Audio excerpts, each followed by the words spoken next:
חבר'ה, היום נדבר טיפה על הריסקים, על שורש כף היד.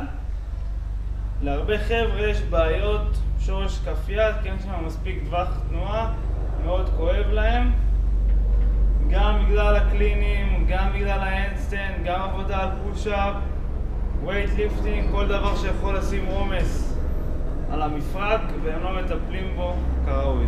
היום ניתן כמה טיפים כדי לטפל במפרק. טיפ ראשון, תרגיל ראשון שנעשה, אנחנו ניקח את המוט מסתובב, אנחנו נשים על העמוד ונמעך את העמוד בשתי הצדדים. רוב השרירים באמה מתחברים עד לשורש כף יד, ומשפיעים עליו ואפילו מקרינים כאב לשם. ברגע שאתם תעשו את זה, אתם תרגישו אפילו את כף היד שלכם, איך זה מזרים לשם דם או אפילו הקרנות של כאב לכיוון שורש כף היד.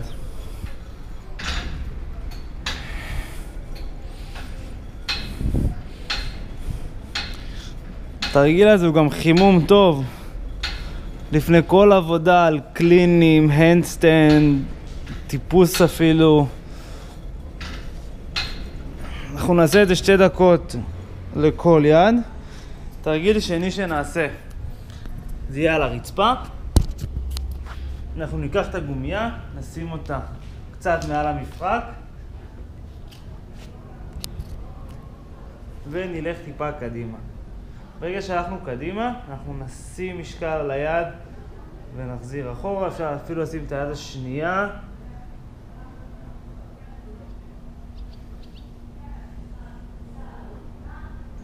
נלך אחורה קדימה, נפתח את הטווח במפרק, נשים עומס על היד עם הגומייה ונמשיך לעבוד בעדינות. עכשיו אפשר לשים את הגומייה מכל הצדדים ולתת עבודה למפרק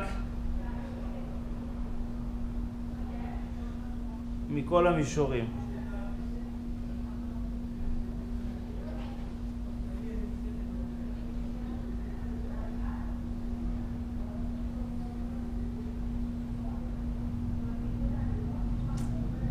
ברגע שסיימנו לעשות 1.5 דקות על כל צד, אנחנו טיפה נשחק עם הריסקים בעדינות. אנחנו נתחיל מישיבה על 6, מעמידת 6, נתחיל לשחק, נחליף צדדים, נעביר משקל בין יד ליד, כל פעם נשים את היד במנח אחר, נראה שזה נוח לנו. ברגע שזה נוח לנו, אנחנו יכולים להתחיל לעלות למצב של פוש-אפ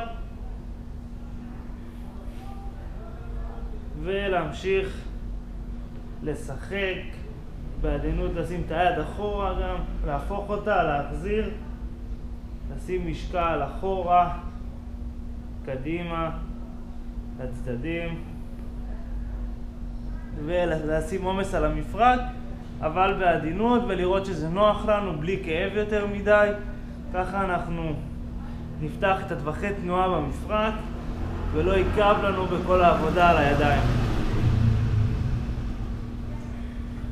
זה הכל חבר'ה, תודה.